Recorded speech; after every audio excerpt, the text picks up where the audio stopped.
നഗരസഭയിലെ പെൻഷൻ ഫണ്ടിൽ നിന്നും 2.5 കോടി രൂപയിലധികം തട്ടിയെടുത്ത മുൻ നഗരസഭാ ക്ലർക്ക് അഖിൽ സി വർഗീസ് കേരളത്തിൽ തന്നെ ഒളിവിലെന്ന് വ്യക്തമായ സൂചനകളോടെ കഴിഞ്ഞ ഫെബ്രുവരിയിൽ വിജിലൻസ് ഉന്നത ഉദ്യോഗസ്ഥർക്ക് റിപ്പോർട്ട് നൽകിയിരുന്നു. കേരള തമിഴ്നാട് അതിർത്തിയിലായിരുന്നു അന്ന് പ്രതി. സ്വദേശമായ കൊല്ലത്ത് ഇടയ്ക്ക് എത്തിമടങ്ങിയെന്നും വീണ്ടും തമിഴ്നാട്ടിലേക്ക് മാറിയേക്കാമെന്നുമായിരുന്നു അന്നത്തെ റിപ്പോർട്ട്. പ്രതി വിദേശത്തേക്ക് കടക്കാനുള്ള പഴുതും ആദ്യം തന്നെ വിജിലൻസ് അടച്ചിരുന്നു. ഇയാളെ ഒളിവിൽ കഴിയാൻ സഹായിച്ച സുഹൃത്ത് ശ്യാമയുമായി തെറ്റിയതാണ് കുടുക്കിലാക്കാൻ കാരണമായത്. തട്ടിപ്പ് പണം ഉപയോഗിച്ച് 2 ബൈക്കുകളും ഒരു കാറും അഖിൽ വാങ്ങിയിരുന്നു. കൂടാതെ ഈരാറ്റുപേട്ട നഗരസഭയിൽ ജോലി നോക്കിയപ്പോൾ എടുത്ത വായ്പ മുഴുവനും അടച്ചു തീർത്തു. ആർക്കെങ്കിലും കടം കൊടുത്തതായോ മറ്റാരുടെയെങ്കിലും അക്കൗണ്ടിലേക്ക് മാറ്റിയതായോ മൊഴി നൽകിയിട്ടില്ല.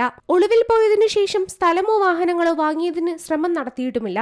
എന്നാൽ ബാക്കി പണമെല്ലാം എവിടെ പോയെന്നാണ് പോലീസിനെ കുഴയ്ക്കുന്ന പ്രധാന കാര്യം. ഇക്കാര്യം അന്വേഷണ സംഘം വിശദമായി പരിശോധിക്കുന്നുണ്ട്. 2020 ഫെബ്രുവരി മുതൽ 2024 ഓഗസ്റ്റ് 7 വരെയുള്ള സമയത്താണ് അഖിൽ കോട്ടയം നഗരസഭയിൽ തട്ടിപ്പ് നടത്തിയത്. ഈ സമയമത്രയും ഇയാൾ എല്ലാ മാസവും പണം തട്ടിപ്പ് നടത്തിയിരുന്നു. അമ്മയുടെ അക്കൗണ്ടിലേക്കാണ് പണം മാറ്റിയിരുന്നത്. പിന്നീട് വൈക്കത്തേക്ക് സ്ഥലം മാറ്റിയ ശേഷവും ഏതാനും മാസം ഇയാൾ കോട്ടയത്തെത്തി തട്ടിപ്പ് തുടർന്നു. നഗരസഭയിലെ പെൻഷൻ വിഭാഗം കൈകാര്യം ചെയ്തിരുന്നത് ഇയാളാണ്. കഴിഞ്ഞ വർഷം പുതുതായി എത്തിയ ജീവനക്കാരിയാണ് തട്ടിപ്പ് കണ്ടെത്തിയത്. സെക്രട്ടറി കൗൺസിൽ യോഗത്തെ അറിയിച്ച ശേഷം പോലീസിൽ പരാതി നൽകിയതിനെ തുടർന്നായിരുന്നു അന്വേഷണം.